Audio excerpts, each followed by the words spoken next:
ఈ ఆషాఢ మాసంలో ప్రతి ఒక్కళ్ళు కూడా గోరింటాకు పెట్టుకుంటే చాలా మంచిదండి. మగవాళ్ళు కూడా పెట్టుకోవచ్చు. గోరింటాకు అంటే కోన్స్ కాకుండా ఆకు పెట్టుకుంటే చాలా మంచిదండి.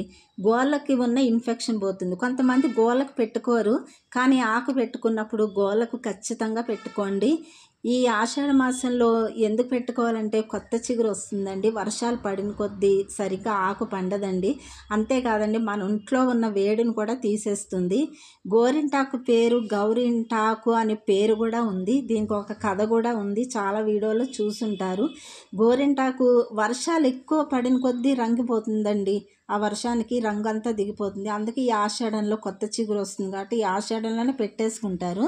గోరింటాకు అంటే అమ్మవారికి చాలా ఇష్టం కాబట్టి ఇలా నవరాత్రుల్లోనూ ఇంకా అట్ల తద్దప్పుడు ఏమైనా పండగలప్పుడు నెలకి 2 సార్లు పెట్టుకుంటూ ఉండాలండి.